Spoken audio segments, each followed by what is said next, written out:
আসসালামু আলাইকুম প্রিয় দর্শক, আশা করি আপনারা সবাই ভালো আছেন আল্লাহর রহমতে। এইমাত্র পাওয়া আবহাওয়া অধিদপ্তর থেকে আজকের সবচেয়ে গুরুত্বপূর্ণ খবর। এবার ঘূর্ণিঝড় মন্থা নিয়ে ভয়াবহ দুঃসংবাদ দিল আবহাওয়া দপ্তর। আগামী 27শে মে বঙ্গোপসাগরের বুকে তৈরি হতে পারে 2025 সালের প্রথম ঘূর্ণিঝড়।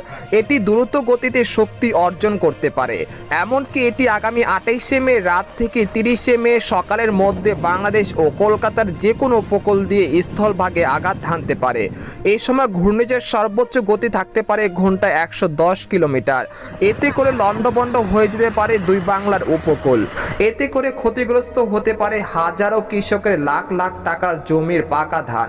তাই আগামী 27শে মে এর মধ্যে রোদের যাবতীয় কাজগুলো সেরে ফেলার আহ্বান জানাচ্ছেন আবহাওয়াবিদরা। আর আপনি এই খবরটি কোন জেলা থেকে দেখছেন, আপনার জেলার নামটি আমাদের কমেন্ট বক্সে জানিয়ে দিবেন। আর সবার আগে সবার প্রথম সেই খবর জানতে আমার চ্যানেলটিকে সাবস্ক্রাইব